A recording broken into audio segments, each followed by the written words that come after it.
pressuring me. Just stop pressuring me. Just stop. Make me wanna scream. Yo, look here. I've never in my life been as disrespected as I have been when I open my mouth to talk about my conservative views. My conservative views are aligned with my grandfather's conservative views. And now I understand why my grandfather never went to church with my grandmother. Now I get it. Now I get why my grandfather was so practical, but they had a $3,000 vacuum in their house in the early 90s. I get it now. Somebody infiltrated and sold my grandma shit when my grandfather was at work. And that infiltrated his household. But we ain't even gonna get off in all of that. Everyone wants to argue with me about my choice of being conservative or transforming to being conservative. And I just want to share something with you. Because my great great great grandfather, he was fucking conservative. He was a Republican. Check this out. What were the origins of the KKK? Why was it created and by who? What have prominent historians stated about the rise and fall of the KKK? How did it evolve and what did that change become? How deeply was the Klan embedded into business, society, and even national politics? Hello, I'm Colin Heaton, former soldier, Marine Corps Scout Sniper, history professor, historian, and book author. And we will answer these questions and other issues on this segment of Forgotten History. Let me get my nerd glass.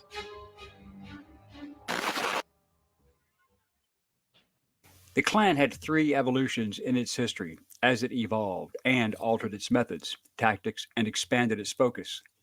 All three movements have called for the purification of American society, and all are considered far right extremist organizations.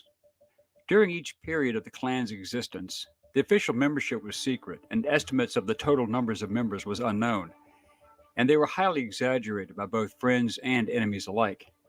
The first Klan was founded in Pulaski, Tennessee, on December 24, 1865, by six former officers of the Confederate Army. They were Frank McCord, Richard Reed, John Lester, John Kennedy, J. Calvin Jones, and James Crow. It started innocuously as a fraternal social club inspired at least in part by the then largely defunct Sons of Malta, perceived as an offshoot combined of the old Knights Templar and Teutonic Knights. The KKK adopted many of the initiation rites and formal ceremonies of those previous organizations with the same purpose of fraternity, solidarity, and most of all, political power, which today in hindsight is laughable as well as tragic.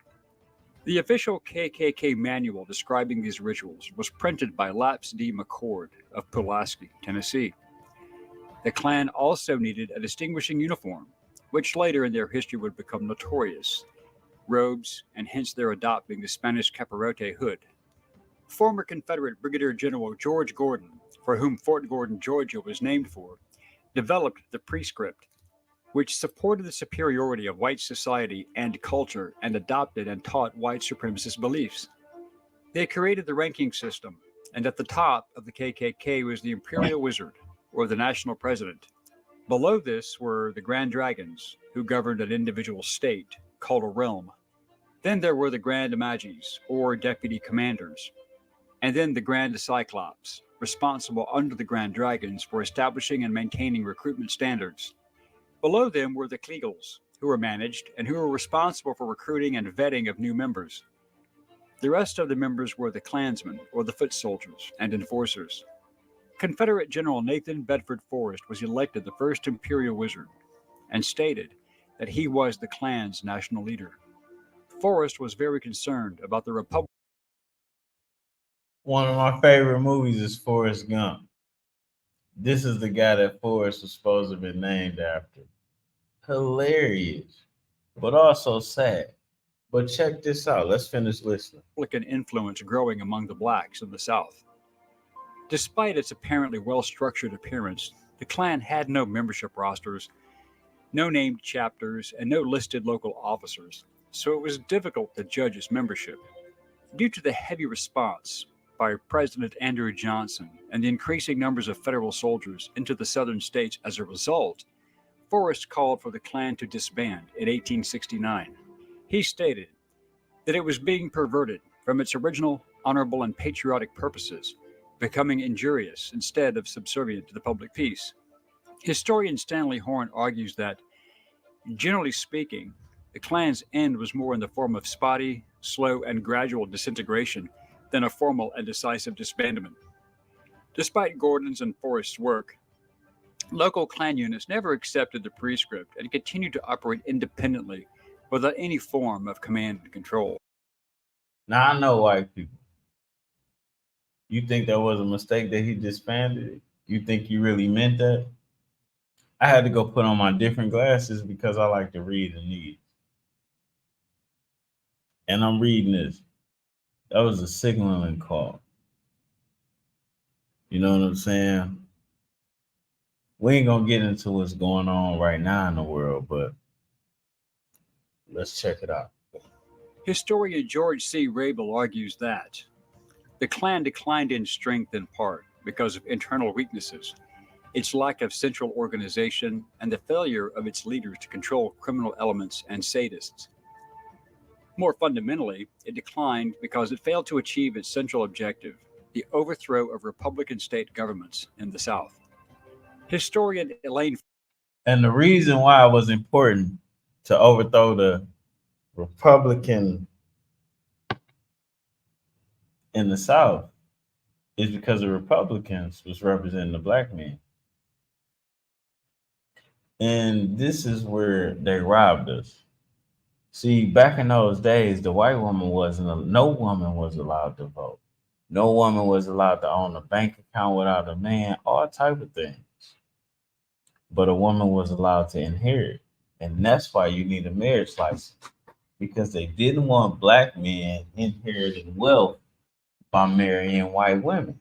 And that's also why you had a man act. Because they wanted to discourage black men from being with wealthy white women or having wealth and using it to get white women. We're gonna always get real over here on Juan-o's World. Always.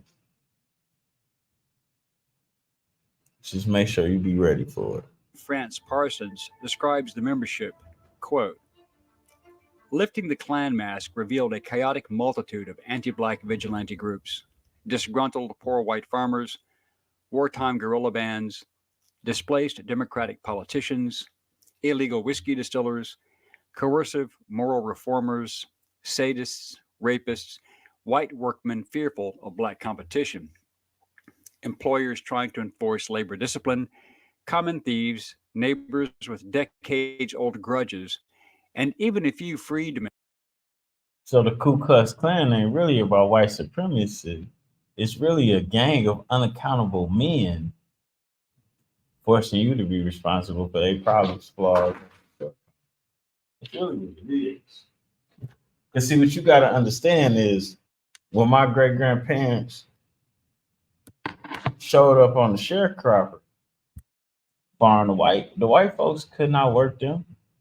You might have, and that's what people don't understand. Massa is massive, but it's only one massa. But it might be 10, 20 other white folks on that farm. And they the ones that's beating a nigga. They the ones that's this and that. But they also the ones that's in debt to massa. Kind of like how they doing us as black people. Don't never forget who almost busted too short rhyme. We ain't gonna even do that right now. And white Republicans who allied with Democratic whites or had criminal agendas of their own.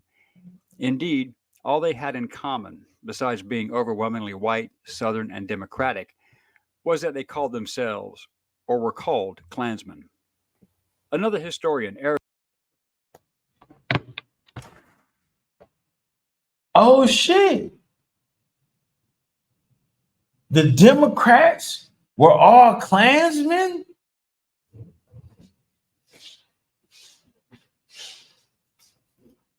Are you serious, Juan-o? Did the history books not lie to us when we were in school? The Democrats are the party of slavery? Oh no. So you're telling me that all the abortion clinics being where black people live at is not a coincidence? God damn it. You telling me the Democrats offering you Diet Pepsi when it's real Coca-Cola and Pepsi's in the game? You saying that's not a mistake? Why no? You fucking right. And that's what some people like. We shut your page down, all that. Like, yo, you have no idea this shit Juan-o attacks on his YouTube page. Bag back, bag back. Give me 50 feet. I'm gonna grab a strap and hit the hater with the heat. Is that how that song went? I'm gonna have to listen to that one. Go on, cook, white boy. We all in the mix with this. Foner observed, in effect, the Klan was a military force serving the interests of the Democratic Party, the planter class, and all those who desired restoration of white supremacy. Its purposes were political, but political in the broadest sense, for it sought to affect power relations, both public and private, throughout Southern society. It aimed to reverse the interlocking changes sweeping over the South during Reconstruction, to destroy the Republican Party's infrastructure, undermine the Reconstruction state, reestablish control of the black labor force. Now I gotta add that we have become so far away from who we are. Now this is the problem with most black families. Inside of your doors, you want to lead your family in a more conservative way. All of us black people do. But outside our homes, we've been voting for this liberal shit. And up until my son turned 13, and I realized in certain states they can get him hormones and everything, he need to start trying to be a female. And really, all he needs is therapy about applying himself. That's when I got a problem. And when it came down to this war shit, but we ain't gonna do it. Force and restore racial subordination in every aspect of Southern life. To that end, they worked to curb the education, economic advancement, voting rights, and right to keep and bear arms of black people. The Klan soon spread into nearly every Southern state, launching a reign of terror against Republican leaders, both black and white.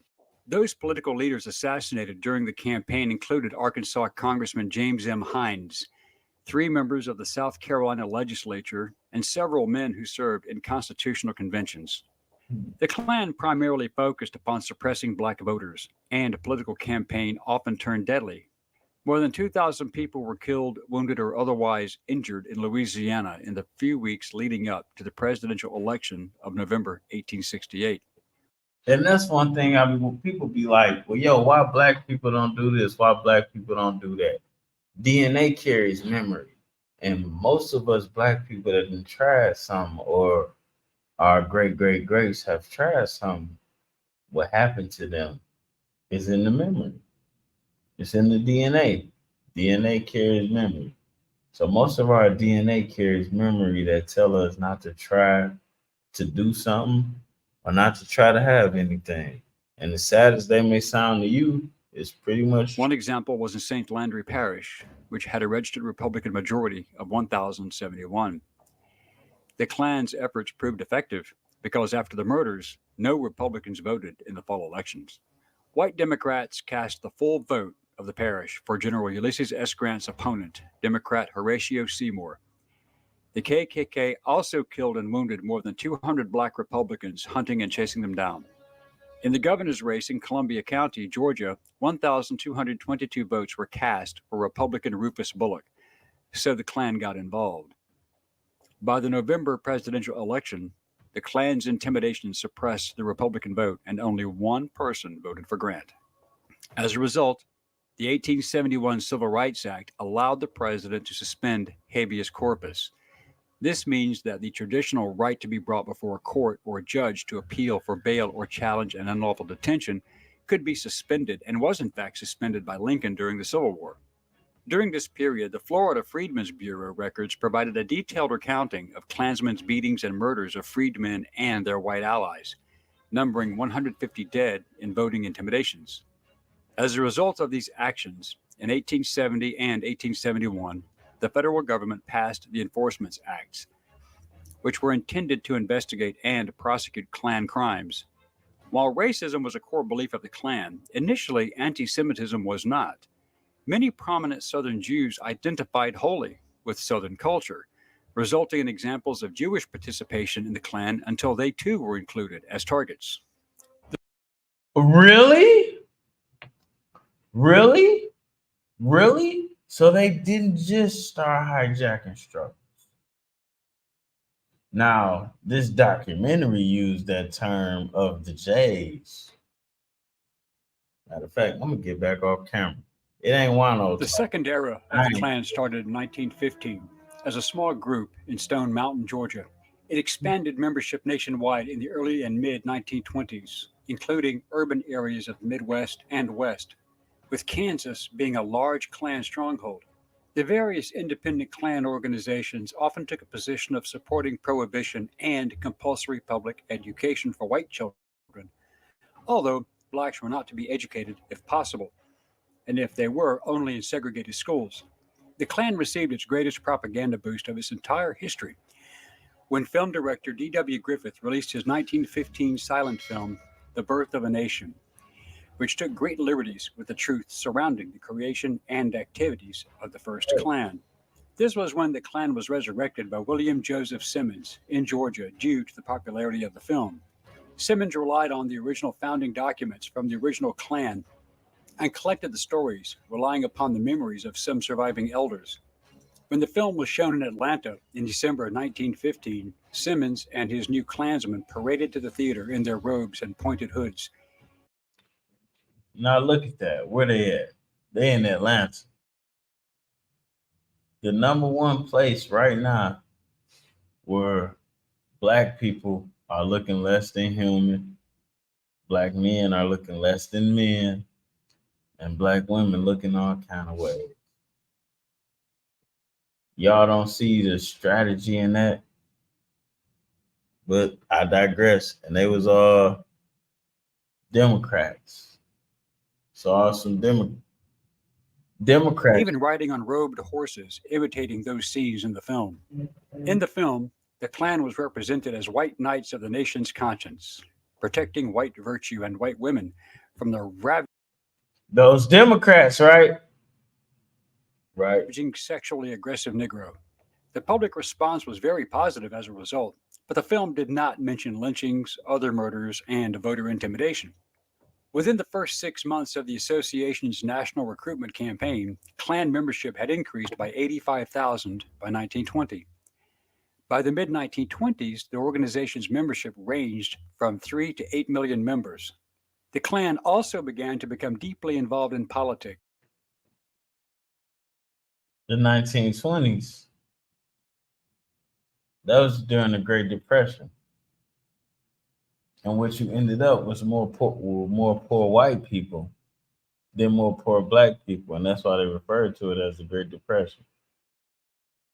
The black people were self-sufficient and they made money off of doing and selling and trading services with certain white people. The white people, they had jobs that paid them more because they was white. They didn't have no skills of doing shit.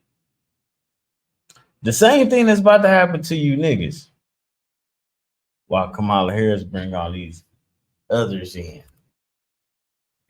Even more so than in the 1860s to 1870s. as they knew that they needed pro Klan Democratic members in state and federal government to Oh block yeah. Republican actions targeting their organization. They needed politicians who would support Jim Crow laws and keep the federal government out of their business. You don't say. Because that seems like exactly what's going on right now. Because Donald Trump wants the federal government to withdraw from all this bullshit that's state business and personal business and focus on where that federal money going. There's nothing more for me to say right here. There's nothing more of this video to listen to. When you want to talk to me about who's racist, you talking about a party that was started by the KKK with a candidate that's direct blood relatives to people that own the most slaves where they at, that don't have an FBA gene in their body. Yeah, that's very disrespectful. And then when you send the person that came before her that doesn't have a FBA, Obama ain't even got a bone. DNA carries memory. It's no coincidence that they keep picking diet niggas to be in these situations.